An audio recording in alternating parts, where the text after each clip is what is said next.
Kim Jong-un, this crazy fat kid that's running North Korea. He's not rational. It was during a bloody and brutal period when Kim Jong-un was on a purging and execution binge that one of Kim's top moneymakers, Ri Jong-ho, finally had enough. Kim executed his own uncle, an act which led Ri to defect. It was a cruel and crude method of execution. After all these years living in the socialist system, I had never witnessed anything like that. Executing high-level officers with anti-aircraft guns. It was not just high-level officers, but their families, their children, their followers.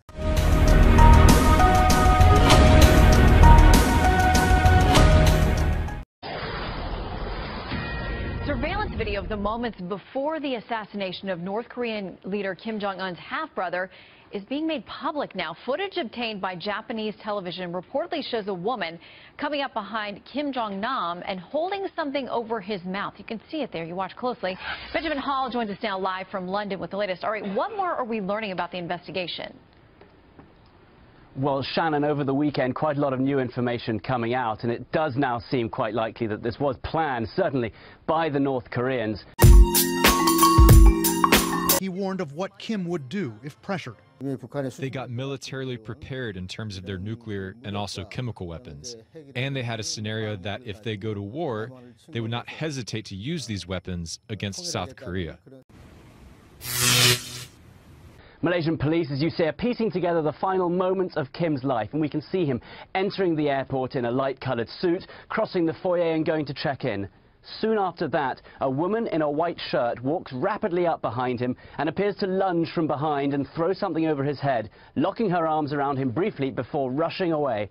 Footage then shows Kim seeking help, wiping his face, gesturing to his eyes before being escorted to a medical clinic, and that's where he was said to have collapsed. And it is quite amazing to have step-by-step footage of this taking place, and it's clear whatever was used on him was certainly a fast-acting nerve agent.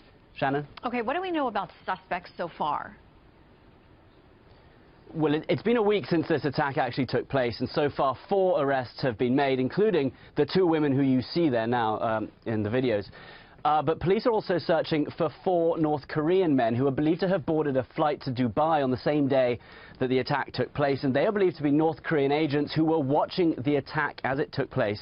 There's also now a war of words developing between the North Korean ambassador, who was summoned by Malaysia. He, in turn, has demanded to see all the suspects who were arrested and that no more autopsies be carried out on the body. So they're clearly still hiding something, and they are, as ever, blaming the South Koreans for framing them for the death of Kim Jong-nam. Back to you. The plot thickens.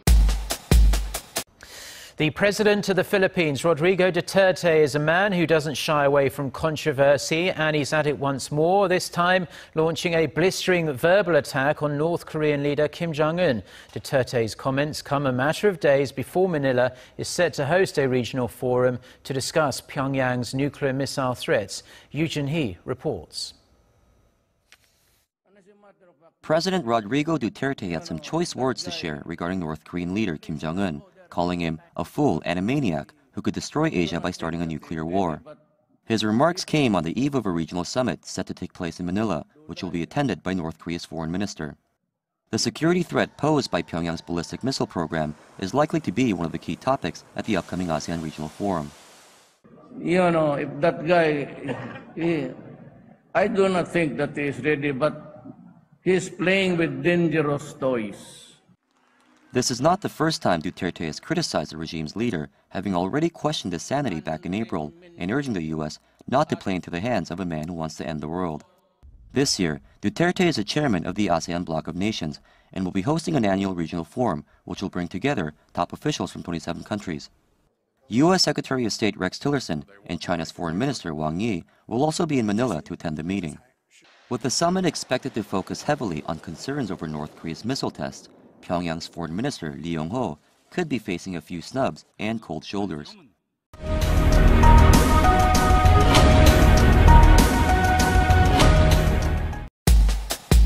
This bird is seriously dangerous but beautiful.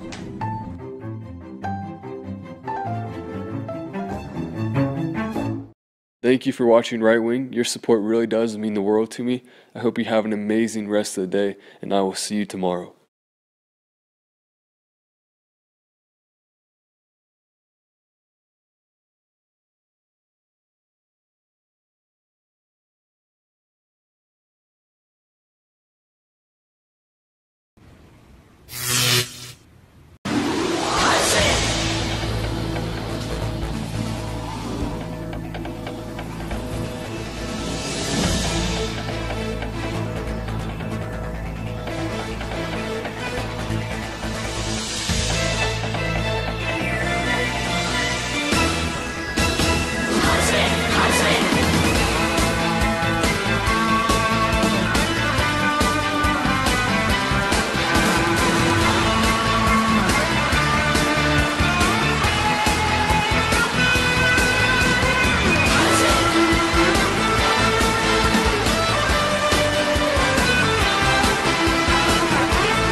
힘을 채운 우리처럼 아성호 불을 줄기 뿜는가 제국주의 아성을 향하여 번개쳐 나른다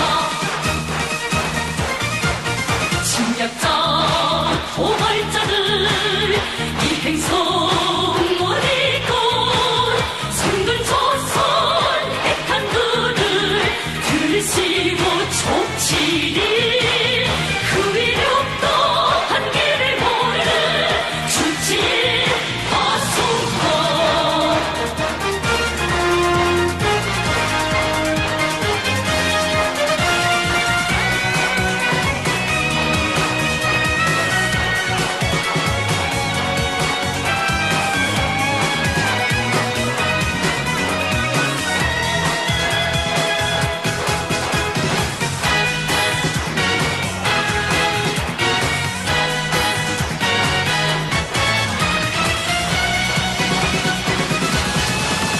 우리 다 결심하며